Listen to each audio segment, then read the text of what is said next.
When I first got on the set, it was something that I had never seen before in my whole life. My name is Thelma Davis. I was a SOULTRAIN dancer from 1971 to 1983.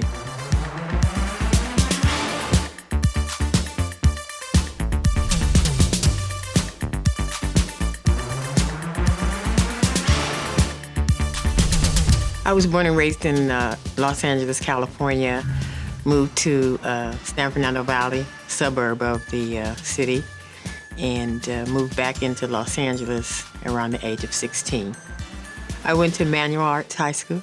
Toilers, mighty, mighty toilers. Oh, okay.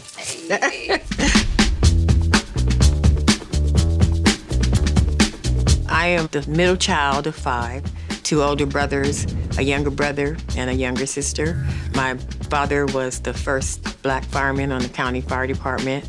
My mother was a civil rights activist in the city. My mother was a dancer. She came up in the 40s in LA. She was also a native Los Angeles. She didn't dance professionally. She was a, street dancer like me. I've been dancing forever, ever since I can remember. I remember the parties, being paid that quarter to dance for my mama's friends. So I started training through the Parks and Recreation, took ballet and jazz and modern. Dance has always been in my heart, in my soul. I started dancing professionally at 7, started doing shows in the Valley, and from there it just took off.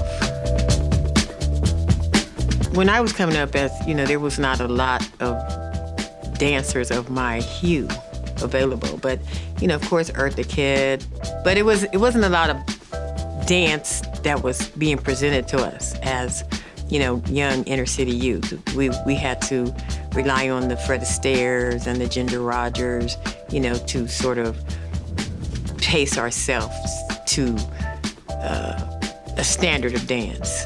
After I moved to the city of Los Angeles, I was living with my father because my parents had divorced by then, and I was living with my father. And I was at Manual Arts High School. Now, Manual Arts was a high school where a lot of entertainers came out of, Robin was there, Don Camelot was there. They had many professional ball players and track runners were there. And I was part of the African dance ensemble there. And they started coming around and soliciting children at the schools because they had this new show that was coming out called SOULTRAIN, and they were passing out flyers. And so we went over to Dinker Park on the day of the auditions. Don came, but there was a woman, Pam Brown, who was over Parks and Recreation at that time, and she assembled the dancers that she was familiar with. I auditioned and was accepted as one of the main dancers on the show.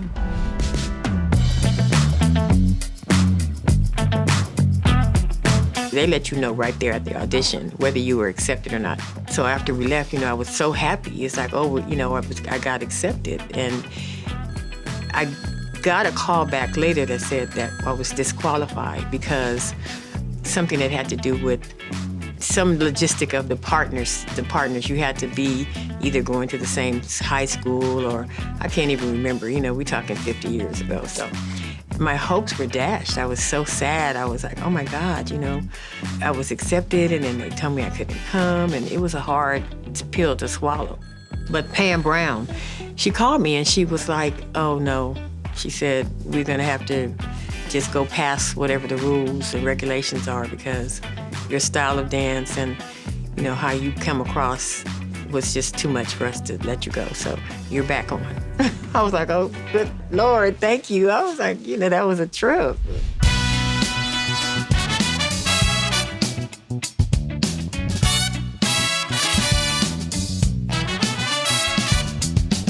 When I first got on the set, it was something that I had never seen before in my whole life. I'd never been in a room where everybody in the room was a reflection of myself. The cameramen, the grips, people that did the craft services, everybody in the room was black. And I was in heaven. Coming up, during the civil rights movement, when we saw somebody black on television, it was like, I called everybody on the phone, hey, there's gonna be some black people on the Ed Sullivan Show. And so we didn't have that connection So when I got to the set and I saw that, it was phenomenal. It was phenomenal. It was the first of its kind.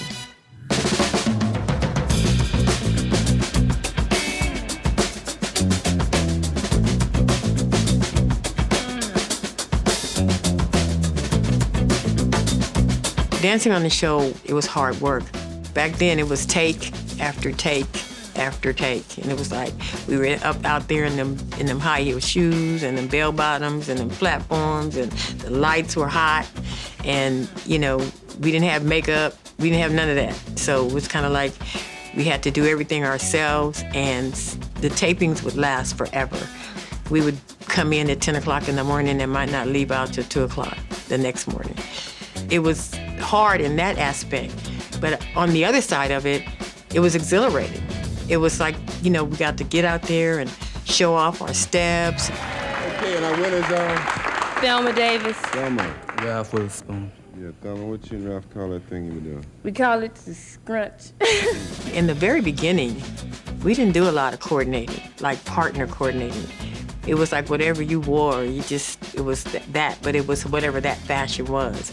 So we would come up with different styles, like the striped socks that the Lockers used to wear, or the hairstyles were different, like Pat Davis was doing the butterflies. And the fashion side of it was pretty much set in stone in terms of it was a basic look for that time frame. My style was a little bit more conservative. I had a strict daddy, and some of the things that the other people were wearing, it was like high pants. No, that was not happening for my daddy. So I was more conservative, but I did put a lot of thought into it, because when you're dancing with partners, you try to coordinate. So I did a lot of thrift store shopping. I did a lot of rummaging through my, elders' closets, and I just stayed pretty much, in my lane. I was short, natural, Afrocentric sister from the hood. That's who I was. So, but fashion played a great part in what we did. And we'd like for you to meet two members of our Soul Train gang. Thelma Davis. Hey, Thelma. Ralph Weatherspoon. All right, Spoon, you've been up here about 18 times, right? 22. I started dancing on the show with a guy named Ralph Weatherspoon. Actually, he was the reason that I got disqualified in the beginning, because now that I remember, the criteria was that you both had to be sort of at the same school together. So he was my first dance partner, very energetic, very camera focused, always looking for that red light on the camera. But he was a good dancer, great personality, and we did come up with, we rehearsed a lot together and we did steps. And over the years, I've had many dance partners. And the fact that my style of dance was so versatile that I could dance with anyone. So when they needed a dancer to come in, say like a guy didn't have a partner, he would come show up that day and he didn't have a partner. I usually got chosen as the person to sit in. So I've had several dance partners over the 10, 12 years that I was there.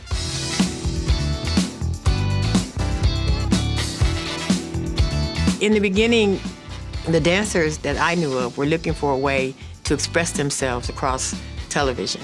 Like I said, I'm part of West Coast dance culture. So when Soul Train came to Los Angeles, we weren't looking for Soul Train. Soul Train was looking for us, because they needed us as the dancers to round out the show in terms of the acts and the dancers. And we weren't trying to get paid. What did we know? It was the first time in the history of television.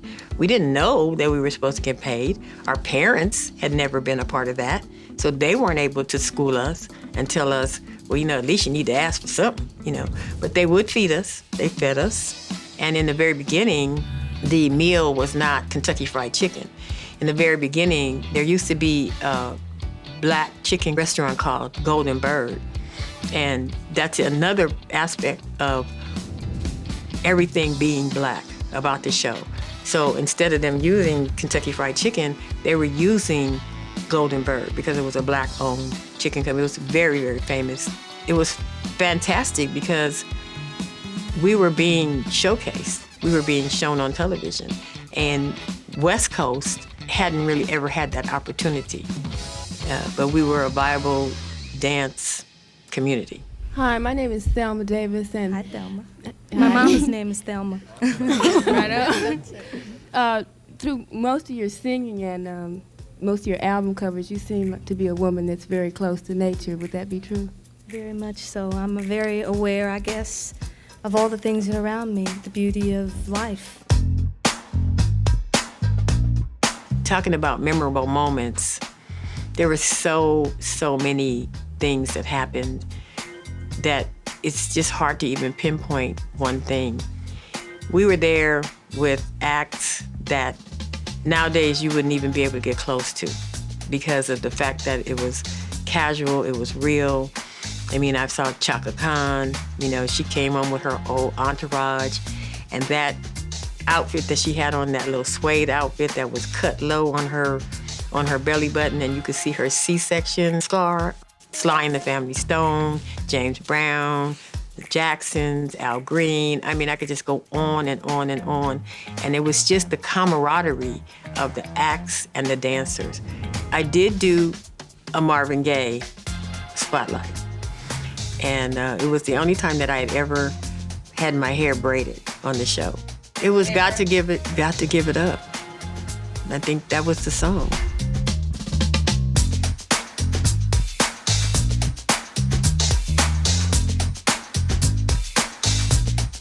In the very beginning, the line was a mess. People kept coming and kept coming. It was like you couldn't even see one set of dancers for the next set of dancers coming down behind them. It was a little bit chaotic. So then it started to refine itself. The partners started doing routines and steps together. I danced with Mr. X, the guy with the big toothbrush, and I danced with Chris Benaby, who was, he had that like New York flair. We would do hustle. The SOULTRAIN line was a memorable part of the show. It was not my favorite part. My favorite part of the show was actually dancing on the floor. They used me a lot on the risers as a featured dancer, but it was so much safer and easier and more valuable to be on the floor because you had the room to spread out, to be able to show, your expertise in what you were doing and your steps and your acumen. The floor was my favorite part. But the line was good. The line was good because you get out there on that line and show off, you get to do your steps with your partner, and it was more of a natural sort of we getting down feel. And then it evolved. It evolved into this who could do the best dance routine and who could have the best coordinated costumes. From 1971 to 1975 was the original SOULTRAIN gang. After 75, Dick Griffey and Don Cornelius collaborated on Solar Records, and they pulled together a singing group. And so they took the SOULTRAIN gang, the name that we had as dancers, and gave it to a singing group. We're very proud to welcome aboard the SOULTRAIN for the very first time the 5 very talented young people who perform on our current theme song and who as a group were named for this television show as representing what it stands for. As they join us to do their latest single entitled Searching for Another Love on the SOULTRAIN label, let's get some hands together, gang, for the SOULTRAIN gang. So then we became SOULTRAIN dancers.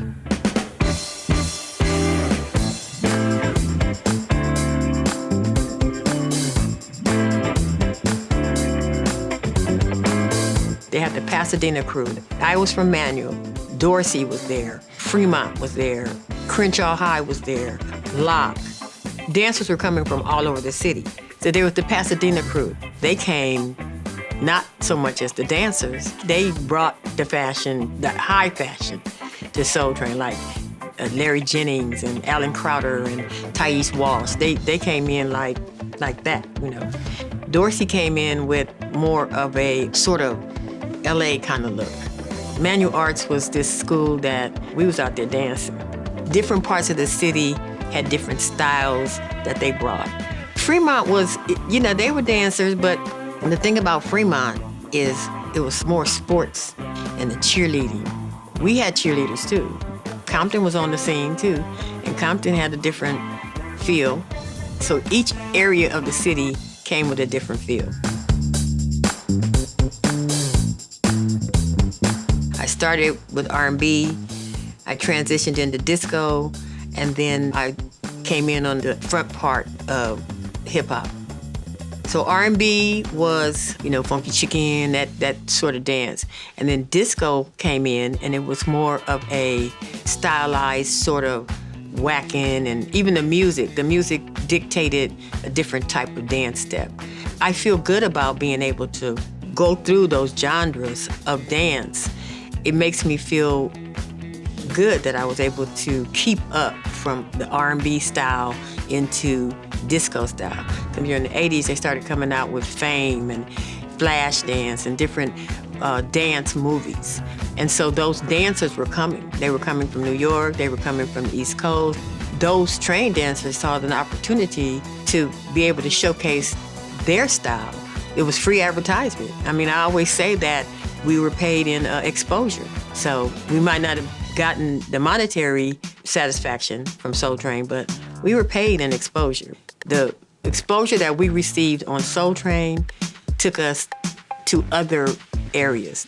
It opened up greater avenues for us as dancers. I just want to know, do you ever miss the group aspect of singing with a group as opposed to solo? Well, I miss the guys as people, because I spent all my life with them, of course, so I really miss them as people.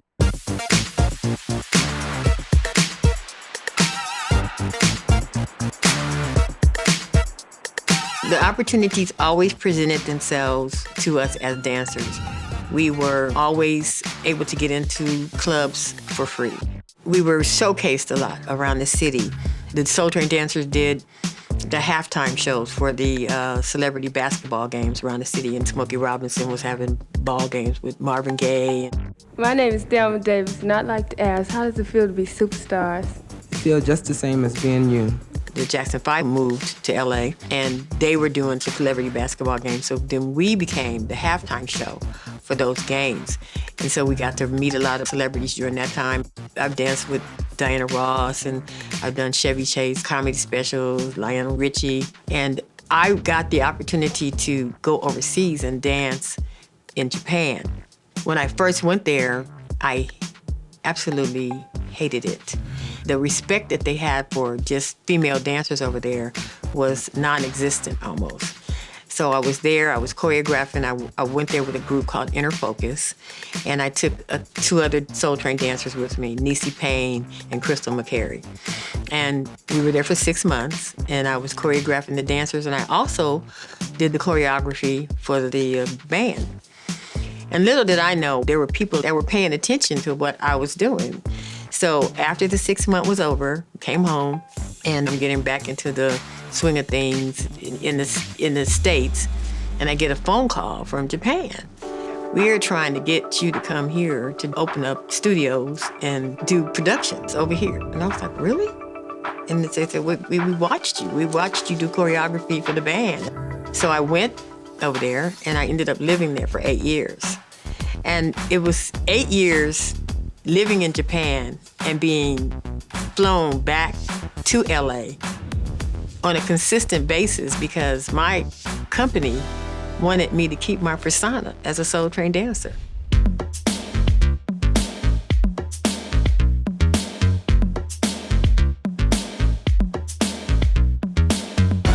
I was also recruiting dancers to take back to Japan, but they would coordinate my recruiting with the tapings of the show. So it's like, it's perfect. It was a wonderful life. It was a wonderful life. One of those trips back to do recruiting was in the early 80s, almost at the end of my reign on the show.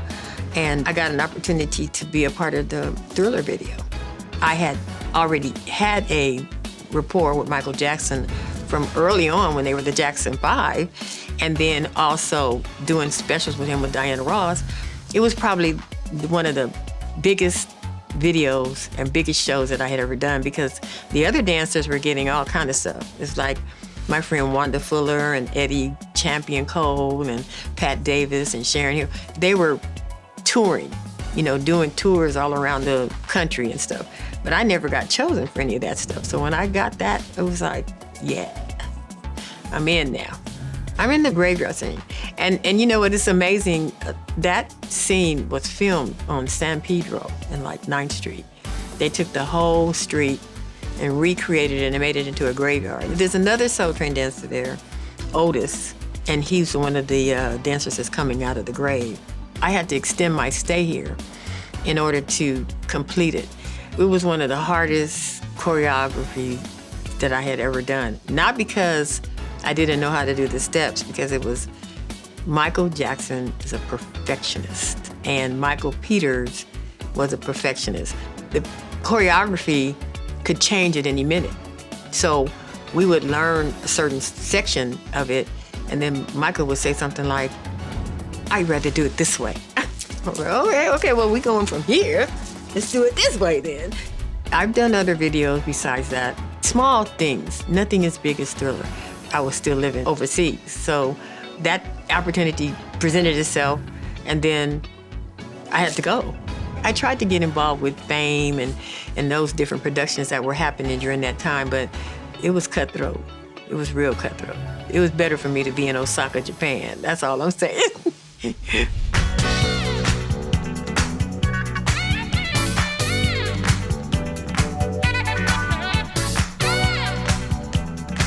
I stopped dancing on Soul Train.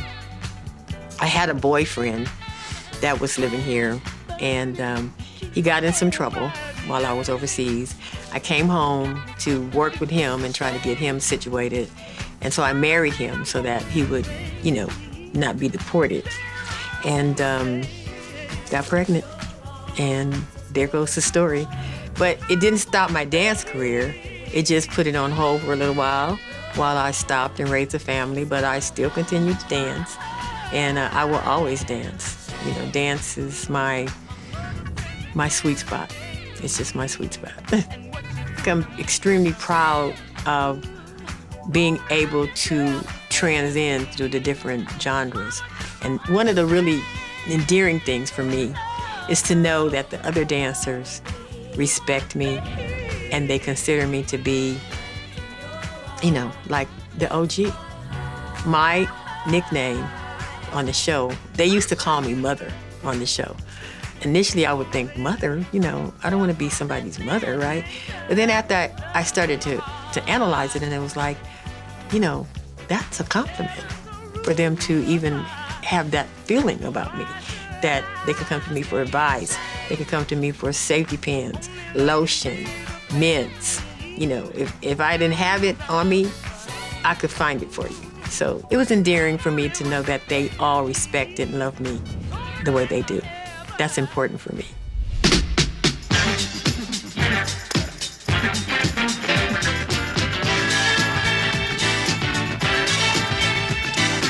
I embrace all of those times that I had there. I know it seems like you should be able to pinpoint different things to say, oh, that was my favorite, but just the fact that we were there and we were being embraced, and the impact that we had on the world. As an inner city black youth, you never thought that you were gonna be making history. And that's exactly what we did. Soul Train was a cultural phenomenon.